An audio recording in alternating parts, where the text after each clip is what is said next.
नमस्कार। आज हामी कक्षा 10 को नेपाली विषयको जन्मभूमि कथाको बारेमा पढ्न गइरहेका छौं र सबैभन्दा सुरुमा यस कथाको पात्रहरूको परिचय।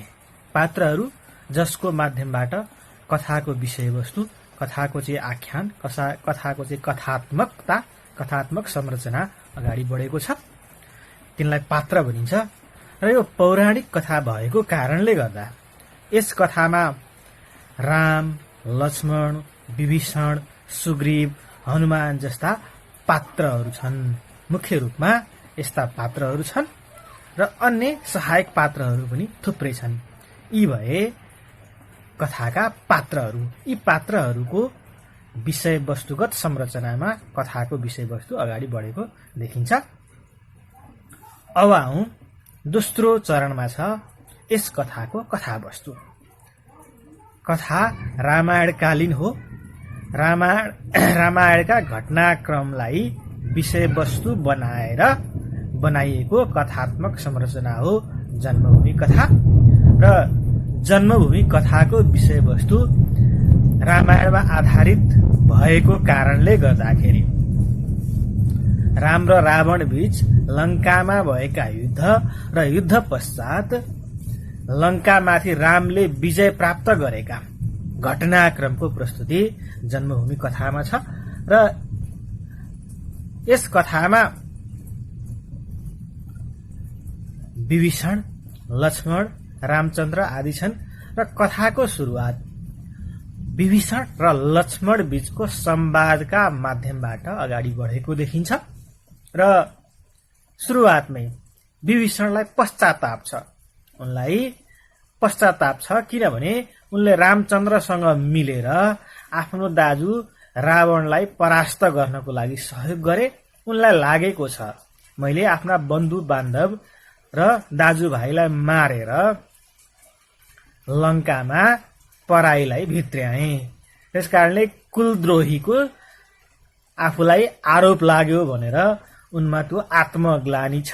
सँगसँगै लक्ष्मणलाई चाहिँ के छ भनेदेखि उनी 14 वर्षको वनवासपछि अब सीतालाई लिएर अयोध्या जान पाइने भयो। लंका जस्तो शक्तिशाली राज्यलाई हामीले विजय प्राप्त गर्यो, लंका जस्तो शक्तिशाली राज्यमाथि भनेर उनमा हर्षको भावना छ। र दुवै बीचको संवादबाट कथाको विषयवस्तु अगाडि बढ्छ। र विभीषणको मान्यता के छ भने उनले रामचन्द्रलाई धर्म, सत्य र न्यायको पक्षका लागि साथ दिएका थिए र त्यो रावणको राज्यलाई जित्ने काम रामचन्द्रले गरेको कारणले गर्दा अबको लंकाको राजा पनि राम नै बन्नुपर्छ भन्ने मान्यता विभीषणको देखिन्छ। र लक्ष्मण पनि लंकाको सुन्दरताबाट प्रभावित भएका छन् र उनको मान्यता पनि विजेताले राज्य गर्ने परम्परा भएको कारणले गर्दा रामचन्द्र लंकाको राजा बन्नुपर्छ भन्ने देखिन्छ। र यी दुवै पात्रले अन्त्यमा गएर रामचन्द्रलाई प्रस्ताव राख्छन्, यो सुन्दर नगरी लंकाको राजा तपाई बन्नुपर्छ भनेर प्रस्ताव राख्दा रामचन्द्र भन्दछन्, हेर लक्ष्मण, लंका असाध्यै सुन्दर छ, धनी छ, तर जतिसुकै सुन्दर र धनी भए पनि आफ्नो जन्मभूमिलाई मान्छेले त्याग्नु हुँदैन। म लंकाको राजा कदापि बन्दिन किनभने मलाई मेरो जन्मभूमि नै प्यारो छ, मेरो मातृभूमि नै प्यारो छ। त्यस कारणले गर्दा यो राज्यमा म विभीषणलाई राजा बनाएर अयोध्या नै फर्कन्छु भन्ने कुरा रामचन्द्रले गर्दछन्। लक्ष्मणसँग रामचन्द्रले गर्दछन्। र रामचन्द्रको मान्यता के देखिन्छ भने लंका जतिसुकै सुविधा सम्पन्न किन नहोस्, आफ्नो जन्मभूमि जस्तो रमाइलो र प्यारो हुन सक्दैन। हामी कामको सिलसिलामा विभिन्न ठाउँमा जान सक्छौं, घुम्न सक्छौं, तर अन्त्यमा फर्केर चाहिँ आफ्नो जन्मभूमिमा नै आउनुपर्छ। त्यस कारणले गर्दा रामचन्द्रको भनाइ के छ भने उनी लक्ष्मणलाई सम्झाउँदै भन्छन्, मैले लंकामाथि विजय, लंकाको राजा रावणलाई परास्त गरेको लङ्कामा राज्य गर्नको लागि होइन। मैले रावणको कुकर्मलाई परास्त गरेको हुँ, उसको अन्यायलाई परास्त गरेको हुँ। त्यस कारणले गर्दा म यहाँ राजा बनेर राज्य गर्न सक्दिनँ, म आफ्नो देश नै फर्कन्छु भन्ने कुरा गर्छन्। र यसरी यस कथाको मूल रूपमा कथांश समाप्त भएको देखिन्छ। र यस कथाले पाठकलाई देखाउन खोजेको मुख्य कुरा के हो त? मूल भावको अब विश्लेषण गरौँ, मूल भावको बारेमा चर्चा गरौँ। हामीले बुझ्नुपर्ने पनि कथाको कथावस्तु भन्दा पनि ज्यादा मूल भाव वा मुख्य उद्देश्य हैन, जे भनौँ सारांश, त्यो बुझ्नुपर्ने हुन्छ। र यस कथाले के भन्न खोजेको छ भने मानिसमा आउने मानसिक विचलन र अतिवादले मान्छेलाई पतनतर्फ लैजान्छ। मान्छेमा मानसिक विचलन आउँछ, मान्छेमा शक्ति र सत्ताको उन्मादले मान्छेमा घमण्ड र अहंकार उत्पन्न गर्छ। र त्यो अहंकारको पर्याय हो रावण। रावणको मतलब हो अहंकार र घमण्डको पर्याय। उनी असाध्यै शक्तिशाली थिए र विद्वान पनि थिए। लङ्काको राजा रावण असाध्यै शक्तिशाली र विद्वान थिए। त्यही विद्वता र शक्ति र सत्ताको उन्मादले उनमा घमण्ड उत्पन्न भयो। घमण्डले पनि विद्वान मान्छेलाई मानसिक विचलन गराउँदो रहेछ। घमण्डले मान्छेमा मानसिक विक्षिप्तता जन्माउँदो रहेछ। नभए लङ्का जस्तो शक्तिशाली राज्यको राजाले राम जस्तो एउटा साधारण मनुष्यको श्रीमती अपहरण गर्नुपर्ने आवश्यकता थिएन। तर उनमा घमण्ड र उन्माद छायो। त्यो उन्माद र घमण्डले डोर्याउँदै उनलाई क्रमशः पतनको बाटोतिर लग्यो। एउटा साधारण मनुष्यको श्रीमती हरण गर्नुपर्ने अवस्थामा पुर्यायो, जसको कारणले गर्दा उनको सर्वनाश भयो, उनको पतन भयो, उनका छोरा मारिए, दाजुभाइ मारिए, सम्पूर्ण वंशको विनाश भयो भन्ने कुरालाई कथाले मुख्य रूपमा पहिलो विषयवस्तु बनाएको देखिन्छ। प्रथम विषयवस्तु हो मानसिक विचलन र अतिवाद। अति सर्वत्र वर्जयत भन्छ। अति गर्यो भने क्षति हुन्छ। मान्छेले कहिले पनि अति गर्नु हुँदैन। अति गर्यो भने त्यसले मान्छेलाई पतनतर्फ लैजान्छ।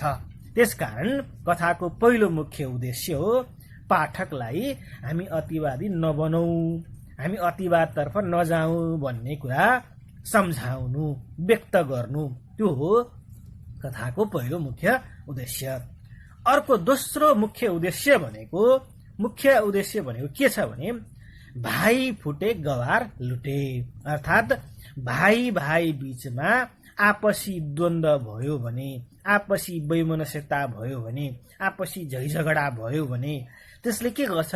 कुलको विनाश निम्त्याउँछ। रावणले आफ्नो भाइ विभीषणको कुरा सुनेनन् हैन, त्यस कारणले गर्दा रावणको कुल विनाश भयो।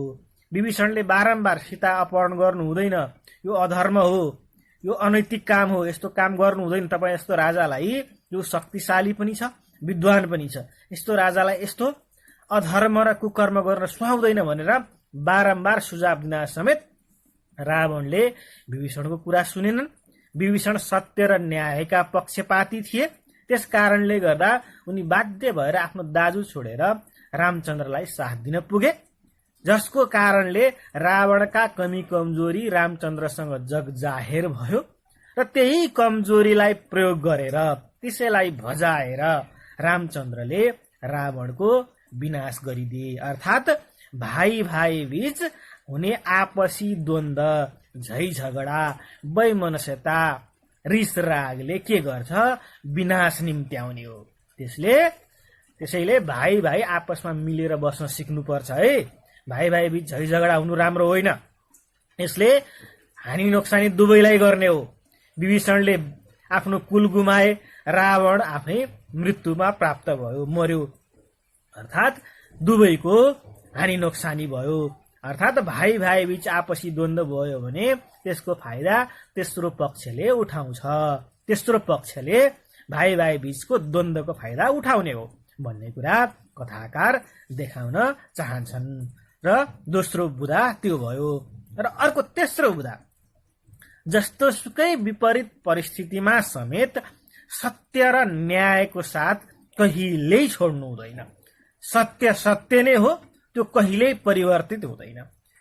सत्यको एउटा सजिलो, एउटा चाहिँ आनन्ददायक कुरा के छ भने एकचोटि सत्य बोलिसके पछाडि त्यसलाई बारम्बार सम्झिनु पर्दैन, किनभने सत्य जहिले पनि सत्य नै हुन्छ। र झुट बोल्यो भने हिजो मैले के झुट बोलेको थिएँ त्यो बारम्बार सम्झिनु पर्ने हुन्छ, र किनकि भोलि त्यो झुटलाई छोप्न अर्को झुट बोल्नु पर्ने हुन्छ। त्यस कारणले गर्दा कथाकार भन्छन् हामी अन्यायको पछाडि लाग्नु हुँदैन, सत्य र न्यायको पछाडि लाग्नुपर्छ र सत्य र न्यायलाई कहिले पनि छोड्नु हुँदैन। त्यसै कारणले गर्दा विभीषणले आफ्नो दाजु रावणलाई साथ नदिएर रामचन्द्रलाई साथ दिएका हुन्। सत्य र न्यायको पछाडि लाग्नुपर्छ, हामी असत्य र अन्यायको पछाडि लाग्नु हुँदैन है भन्ने मान्यता कथाकारले विभीषणको चरित्र मार्फत हामीलाई देखाउने मुख्य उद्देश्य राखेका छन्। अर्को छ, पौराणिक कालमा विजेताले राज्यको रजाई गर्ने परम्परालाई पनि कथाले देखाउन खोजेको छ। जसले जुन राज्यलाई जित्यो त्यसले त्यसमा शासन गर्नुपर्ने भन्ने मान्यतालाई पनि देखाउन खोजेको छ। अर्को छ, लक्ष्मण र विभीषणका मानसिक उतार चढावको प्रस्तुति। लंका विजय पश्चात लक्ष्मणका मनमा उठेका उतार चढाव र विभीषणका मनमा उठेका उतार चढावहरूको प्रस्तुतिकरण कथाले गरेको देखिन्छ। अर्को छ, जननी जन्मभूमिश्च स्वर्गादपि गरिएसी, अर्थात् जननी र जन्मभूमि स्वर्ग भन्दा पनि प्यारो हुन्छ भन्ने आदर्शको प्रस्तुति कथामा गर्न खोजिएको छ। भनिन्छ नि रामराज्य भनेर, रामराज्य भनेको के हो त? आदर्श राज्यको परिकल्पना हो। रामचन्द्रका आदर्शहरू परिपालन गरेर सम्पूर्ण प्रजाहरू सुखीपूर्वक बाँच्न पाउने, सबैले सन्तोष र सुखको सास फेर्न पाउने त्यस्तो आदर्श राज्यको परिकल्पना कथाले गर्न खोजिएको छ। त्यस्तो आदर्श र राम राज्यको राज्य भनेको जन्मभूमि नै हो। आफू जन्मेको ठाउँभन्दा राम्रो र सुखदायक आनन्ददायक ठाउँ संसारमा कहीँ पनि छैन भन्ने कुरालाई कथाले प्रस्तुत गरेको छ। आदर्शको प्रस्तुति यस कथाको अर्को मुख्य भाव हो। र कथाकार हामी संसारको जुनसुकै भूभागमा पनि जान सक्छौं। मान्छेको यो नियति नै हो, मान्छेको यो चरित्र नै हो, किनभने मान्छे एकै ठाउँमा बस्न सक्ने प्राणी होइन। त्यस कारणले गर्दा संसारको जुनसुकै भूभागमा जाउँ, त्यहाँ गएर आफ्नो काम गरौँ, तर फर्केर आएर चाहिँ आफ्नै जन्मभूमिलाई सजाउनु पर्छ। अर्थात् रामचन्द्रले सुनले भरिएको लंकालाई छोडेर अयोध्या नै फर्कनुको कारण यही देखाएका छन्। हामी जन्मभूमिप्रति हाम्रो माया ममता र आस्था हुनुपर्छ भन्ने खालको आदर्श र राष्ट्रवादी चिन्तनको प्रस्तुतिकरण छ कथामा। एउटा हो आदर्श, अर्को हो राष्ट्रवाद। राष्ट्रवाद भनेको एउटा नागरिकले आफ्नो राष्ट्रप्रति गर्नुपर्ने काम र कर्तव्यको प्रस्तुति हो राष्ट्रवाद। त्यो राष्ट्रवादी भावनालाई पाठक समक्ष पुर्याउने, हामीले आफू जन्मेको देशका लागि केही गर्ने सोच्नुपर्छ र गर्नुपर्छ। विदेशमा गयौं भनेर उतैतिर भुल्लिने होइन। विदेशमा सिकेका सिप र श्रमहरू आएर स्वदेशमा उत्पादनमूलक ढंगबाट प्रयोग गर्न सिक्नुपर्छ। त्यो गर्यो भने आफ्नो देश समृद्ध बन्छ, आफ्नो देश विकसित बन्छ, आफ्नो देश सुखी बन्छ। त्यसकारण राष्ट्रप्रतिको माया ममता कहिले पनि छोड्नु हुँदैन भन्ने भावना यस कथाले प्रस्तुत गरेको छ। अर्को छ, अहम र घमण्डले विनाश निम्त्याउँछ, त्यसैले हामीले अहम र घमण्ड गर्नु हुँदैन भन्ने कुरालाई मुख्य रूपमा यस कथाको विषयवस्तुले मूल भावका रूपमा उठान गर्न खोजेको देखिन्छ। र यस कथाको मुख्य उद्देश्य भनेको मान्छेले घमण्ड गर्नु हुँदैन, घमण्डले पतन गराउँछ। भाइ भाइ बीच झै झगडा गर्नु हुँदैन, आपसी वैमनस्यता गर्नु हुँदैन, त्यसले पनि वंशको विनाश गर्छ। सत्य र न्यायको पक्ष कहिले छोड्नु हुँदैन। सत्य र न्याय जहिले पनि त्यसको पछाडि लाग्नुपर्छ र मान्छेका मनका उतार चढाव मानसिक विश्लेषणलाई पनि देखाएको छ र जननी र जन्मभूमि मुख्य रूपमा देखाउन खोजेको आफू जन्मेको ठाउँ र जन्मभूमि स्वर्गभन्दा पनि प्यारो हुन्छ। सुखै सुखको नाम स्वर्ग हो, तर पनि जन्मभूमि र आफ्नो आमा भन्दा सुखदायी ठाउँ संसारमा कहीँ पनि हुँदैन भन्ने खालको राष्ट्रवादी र आदर्शवादी भावनाको प्रस्तुतिकरण यस कथाको मुख्य उद्देश्य हो। यो कथाले मुख्य रूपमा यिनै विषयवस्तुलाई उठान गर्न खोजेको देखिन्छ। हस्त, धन्यवाद।